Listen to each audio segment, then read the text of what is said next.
This is the sad reality about the UK. And to be honest, the fact that the government's trying to make it harder and harder for people to live in vans speaks volumes on the fact that they're trying to control us all. But it doesn't just stop at van life. For example, if you save up and you can finally buy your own plot of land, they make it almost impossible for you to be able to legally live on your own land.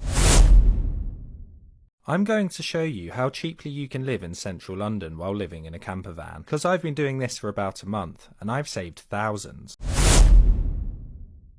I live completely rent-free. I don't pay any council tax. I get free electricity thanks to the solar panels on the top up there. I don't have gas, so I don't have to pay for gas. My water is completely free.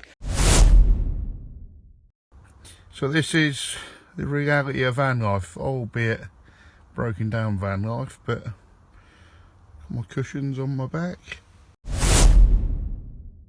What do you do when rent costs more than a third of your paycheck? As the cost of living spirals, more people across the UK are turning to van life not for adventure but to save money and stay afloat. Here's how van life became another option for those priced out of housing. So we live in a van in the UK. This is our van. Oh my god, you're right. Why don't we just rent or buy a house? Well, let's start with averages of how much it's going to cost us according to Google. Rent is going to cost you a £1,200 average for a small flat or a small one-bedroom house. Your gas is going to cost you £160 a month. Electric per month is £60. We all know that's a lie. Standard price of broadband is £40 a month. You've got to pay council tax. According to Google, that's £100 a month. Insurance for your house or flat is £40 a month. When we move out of the van, we're going to need 2 cars to get to and from work and do chores. To insure those 2 cars, we're looking at £200 a month.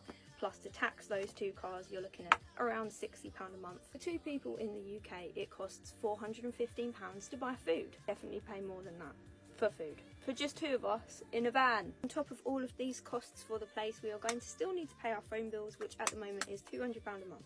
Average price of water for your property in the UK, you're looking at £40 a month. So for the grand total of £2,515, we could indeed move into a small flat in the UK, like many of our friends and people we know are doing, for mould-filled places that are not fit for living in, and the extortionate prices for gas, electric, water and much more. Add another few hundred to £1,000 to that price to just do the bare minimum, like buy clothes, enjoy your life and not live to work. So while it sounds absolutely amazing, I think we can put up with filling up our shower with a bucket and waiting 45 minutes for it to heat up. Our electric is free, it comes from the sun, and our water is included in the price of campsites or land rent. Oh yeah, that's why we don't rent or buy a house in the UK. Let me show you how I've saved 12 grand by living in the back of my van. Hi, my name's Ron. I'm an electrician based in Edinburgh, and I've been living in the back of my van for nearly a year now. And the reason I'm doing this is to save money on rent and bills so that I can save for a deposit for a home of my own. I have 30 grand saved already, but will need at least £50,000 for a place of my own in Edinburgh. Curiously, I'm already a landlord. The tenants aren't in a position to buy the place yet, and I'm not willing to evict them. I've given them 12 months to get in a better position. But in the meantime, rather than give my money to a rival landlord, I've decided instead to live in the back of my van. This is the van, which I converted myself for less than 1,500 quid. It's a basic conversion with just a bed and a desk, a power pack and a portable shower, and an old gas stove. My rent in Edinburgh used to be £1 a month, including bills, so living in the van saves me at least that much a month. As I mentioned, I'm an electrician, but actually at the moment I'm a trainee, so still on a trainee wage of about 30k a year. This gives me an after-tax income of 1,700 quid, plus 725 that I get from the tenant. But by living in the van and saving by other ways, I'm only spending about 1,100 a month. This means I could save about 1,500 a month. This would mean I'll be doing van life for at least another year. If you're interested to see how this story turns out, then please like and follow. Thank you again for watching. Think living cheaply in central London is impossible? Not if you've got a van, some creativity. This guy found a way to dodge sky-high rents without leaving Zone 1. I'm going to show you how cheaply you can live in central London while living in a camper van, because I've been doing this for about a month and I've saved thousands. I've got nothing in, so go to Tesco to pick up some milk and eggs, but when I get there I'm feeling lazy, so just this once get a cheeky meal deal for £3.60. Lunch comes around and I'm feeling pretty hungry, so head back to Tesco and decide to smash out a quick meal deal for £3.60. And then I'm still feeling pretty hungry, so go back to Tesco and get a meal deal for £3.60. Dinner time, and this microwave curry looks quality and is only £3.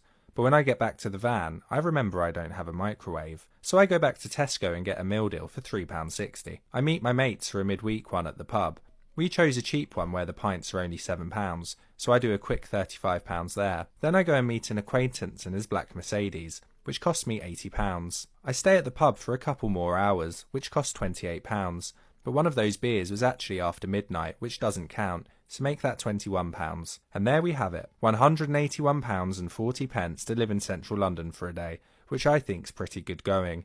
Just make sure you remember your club card. How much a week does it cost in the van, please? Let's go and find out. So I do all my shopping at Lidl. And obviously, because I'm by myself now, it's going to be a lot cheaper than what it is for a couple to live in van life.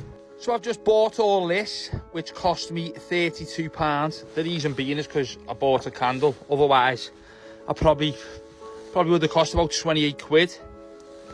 Now, this will do me a whole week. I live on chicken wraps, a few butties, got me breakfasts. You know, I don't do all snacks and stuff. There's my snacks. Coffees, cups of teas. So yeah, this will do me a whole week. Now, the situation with the diesel, if you're travelling around a lot, so you want to go and see like tourist places, mountains, lakes, it's going to cost you more in diesel, obviously. But if you want to just park up and stay by a lake, just throw £20 in your tank and you can park up for the whole week, because you're not driving anywhere, are you? And the only diesel what my van would use was my diesel heater. So £52 a week, van life, easy. From parking crackdowns to new restrictions, the government says van life isn't a solution, and now they're making it harder to do.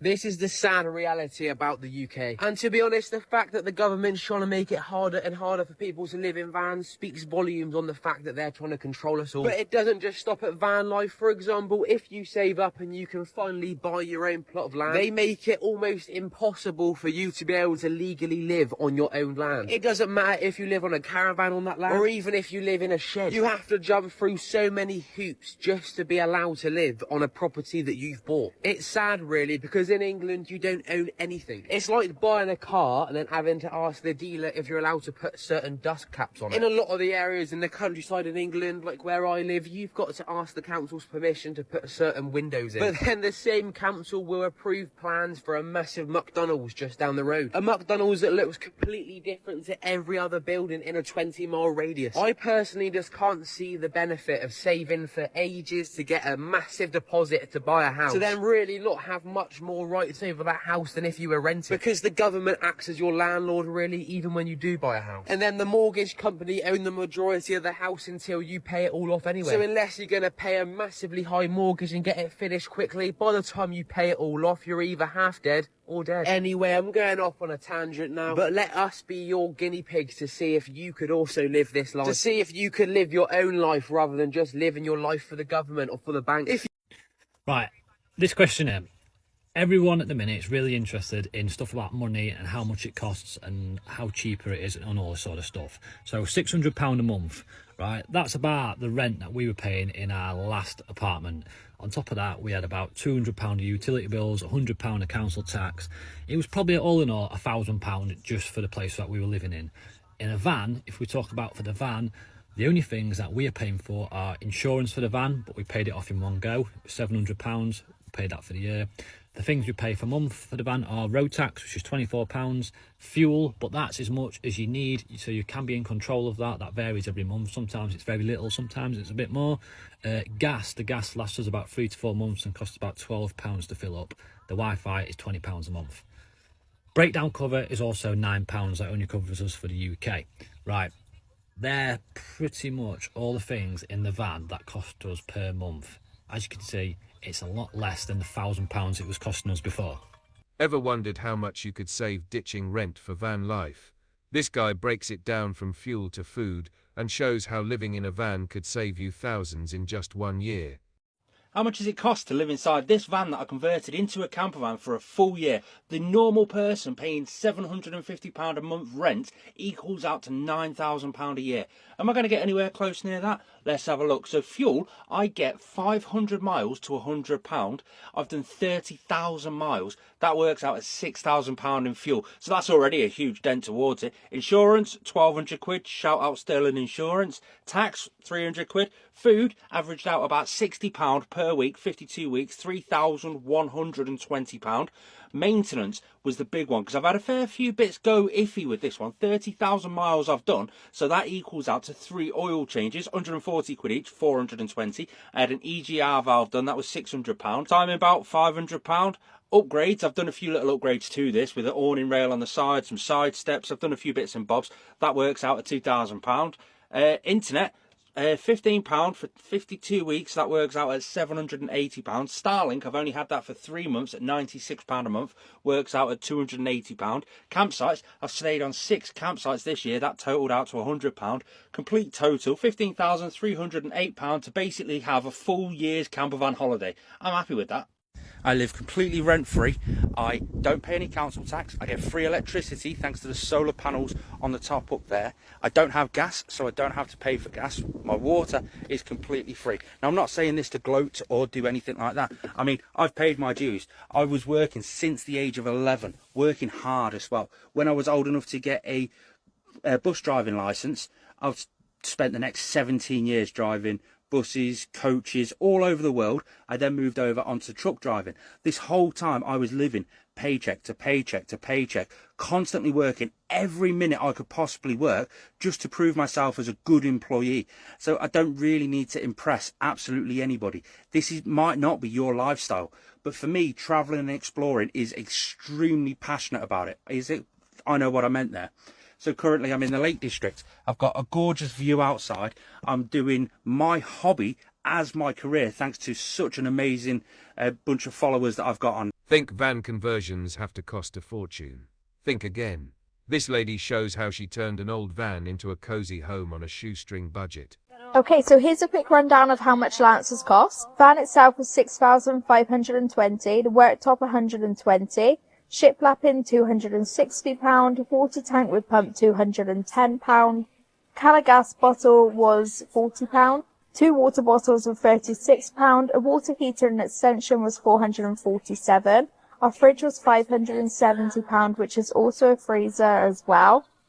Our tap was £135, our sink was £175, and our cooker was £120. The boxes for these clothes were £36.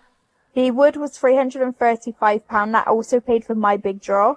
Actifry Genius Extra Large 2-in-1 was £250, our microwave was £139, our flooring was £85, and our solar panel was £520, bringing a grand total of £10,000. Hi, I'm Shannon and I'm currently living in my little micro camper. Here's what a typical day in my life looks like. So this morning it was too windy to cook outside, the stove would have just blown out and I wouldn't have got anywhere, so I had to make breakfast and coffee inside, but it was nice to kind of chill, get my day started, and once it finally started to warm up outside, I went for a little walk, and I wanted to find a little beach area. I was hoping to go for a swim, but as you can see it was really choppy and wavy, so didn't fancy a swim in that. But I did just chill on the beach for a little bit, which was nice. Then I headed to a cafe and did some work for a few hours, and then I went to find a nice spot for lunch, and it wasn't as windy anymore, so I was able to sit outside and enjoy the sun, which was obviously really nice. Anyway, then it was time to head for a swim. I'd been wanting to swim all day, so I managed to find a quieter part of the sea and I went for a little dip. The water here was absolutely freezing. I don't know why it's so much colder here than anywhere else, but anyway, after my little swim I went to watch the sunset at the lighthouse, and it was pretty cool here, the sunset over the water, which was really nice. But then I went to find my spot to stay for the night, and that was my day. Thanks for following along. Van life might look dreamy on Instagram, but the reality hits different. So this is the reality of van life, albeit broken down van life, but my cushions on my back, sat here enjoying my evening, Chinese chicken curry, watching a few TikToks. Yeah, lovely. So, is van life a choice or just the last escape from a broken system? How bad does it have to get before something changes? Drop your thoughts in the comments and don't forget to like and subscribe if this hit close to home.